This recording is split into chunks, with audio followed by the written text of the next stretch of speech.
Assalamualaikum warahmatullahi wabarakatuh. Saya Nana Mulyana dari kelompok 2 ingin mempresentasikan materi bantalan rel.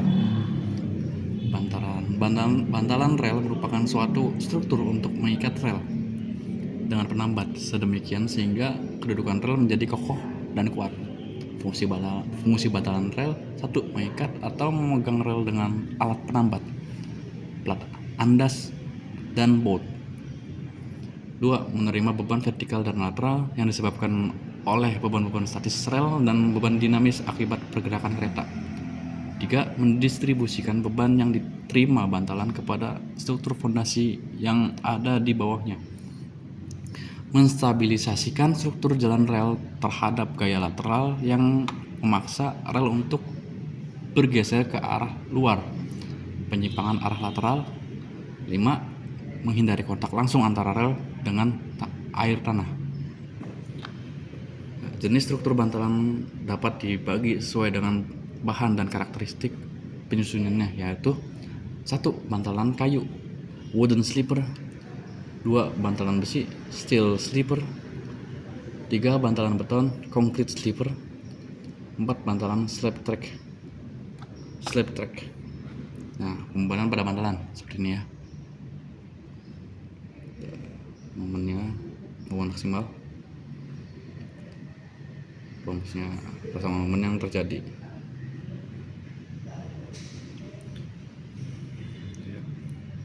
X di sini. Oke. Nah, pada bantalan seperti ini, defleksi yang terjadi, sama defleksi. Untuk rumusnya seperti ini ya.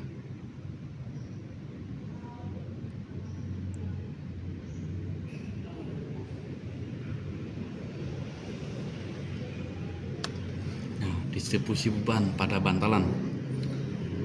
Dari gambar di atas dapat dilihat bahwa beban yang didistribusikan kepada struktur bantalan merupakan beban merata tepi bawah rel, sehingga dapat digunakan persamaan fungsi elastik tumpuan bantalan sebagai. Nah, seperti ini rumusnya, F sama dengan K kali Y maksimal. Jika maksimal 0,393 PD per K X1 dan diperhitungkan pengaruh superposisi gandar ketika kereta api, maka distribusi beban ke bantalan dapat ditulis sebagai Q sama dengan 2 kali F kali S sama dengan 2 kali kurung K kali PD dibagi K dikali X1 kurung kali S sama dengan 0,786 dibagi PD dikali S dibagi X1, di mana S jarak antara bantalan, PD bantalan nomor 10 tahun 1986. Untuk contoh, jika digunakan R54, modulus elastisitas 2,1 kali 10 pangkat 6 kg per cm dan IX 2346 cm per 4 yang dipasang pada kelas jalan 1 S sama dengan 60 cm dan K nilai modulus jalan rel sama dengan 180 kg per cm persegi. Tentukan beban yang didistribusikan dari rel ke bantalan. Nah, seperti ini.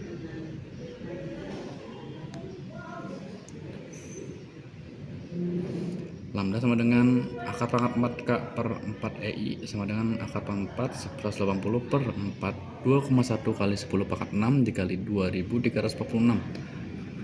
Ya, hasilnya 0,098 cm negatif 1 seperempat dikali pi dibagi lambda sama dengan seperempat pi dibagi 0,0098 sama dengan 14 cm.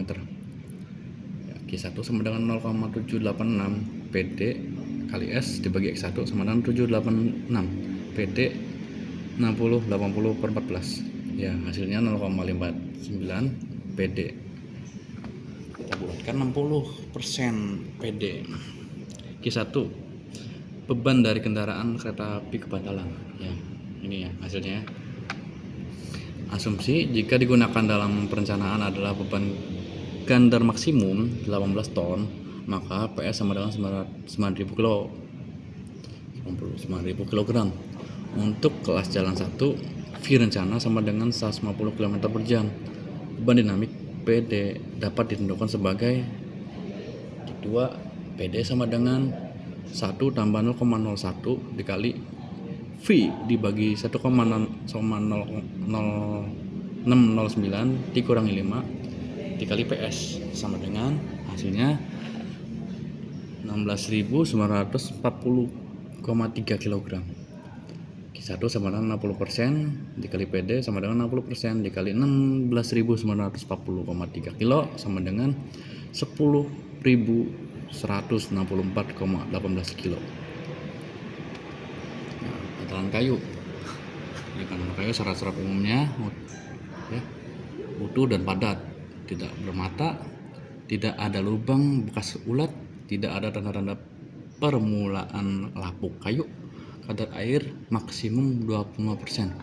Nah, jika kadar airnya melebihi ini tidak bisa digunakan ya.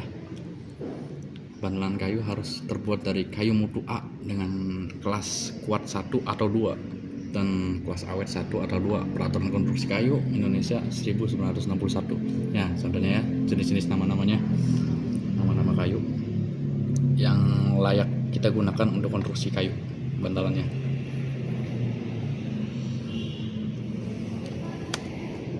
Ukuran bantalan kayu relatif ya, ada dari kalau menurut Peraturan Dinas Nomor 10 Tahun 1986, ukuran bantalan kayu dibedakan berdasarkan lokasi pemasangannya, yaitu lokasi pemasangannya. Ya, bantalan kayu pada jalan lurus. Nah, ini dimensinya 200 kali 22 kali 13 PCKA. Dan 210 dikali 20 kali 14 untuk JNR.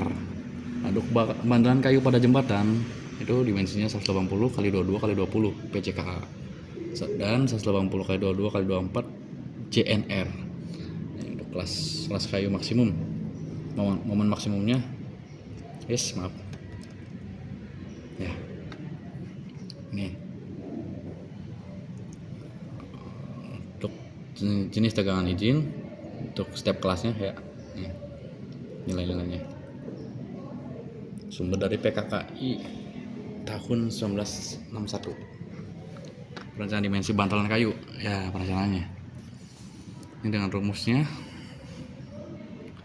Perhitungan untuk dimensi bantalan kayu, ini data-datanya yang kita dapat ya. Untuk tata cara atau prosedur perhitungan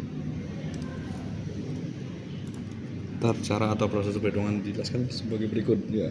Perhitungan lambda bantalan kayu, lambda akar 4 K per 4 EI.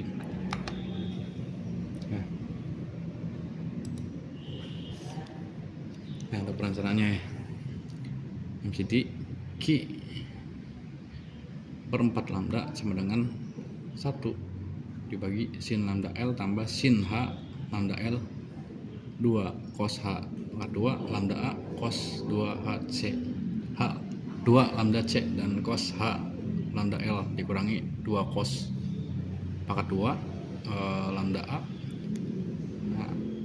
cos H 2 lambda C dan cos lambda L dan sin H 2 lambda A sin 2 lambda C dan sin H lambda L sin 2 HA lambda A sin H 2 lambda C plus sin H lambda L. Nah, perhitungan momen di titik 0 tengah bantalan. Nah, ini rumusnya ya.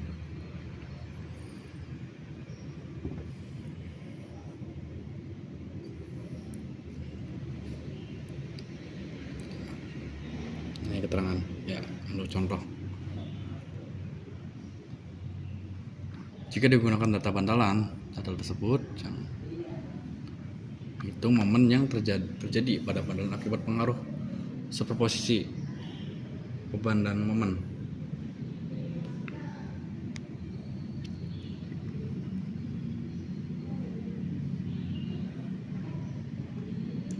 contoh-contohnya.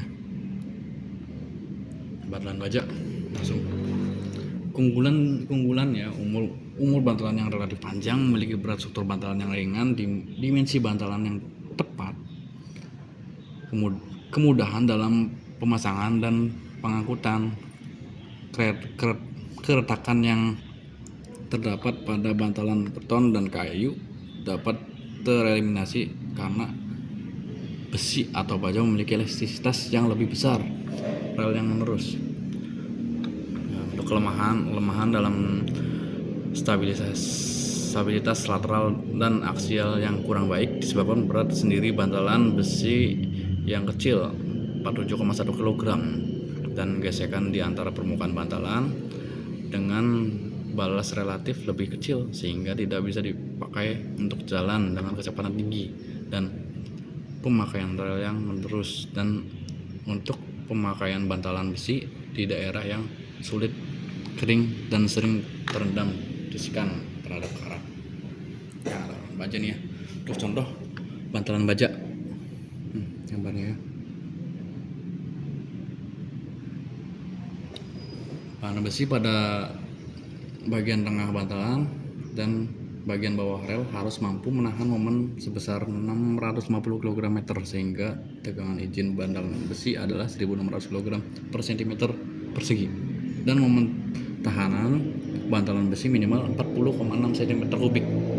Sehingga bantalan kayu sebagaimana bantalan kayu perencanaan pada baja juga menggunakan teori tegangan lentur dengan momen lentur dihitung berdasarkan teori Balog,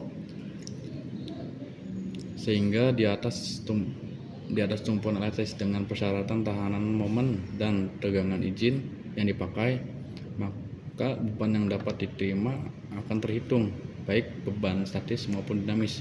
Dengan demikian beban gandar dan kecepatan kendaraan dapat ditentukan selanjutnya.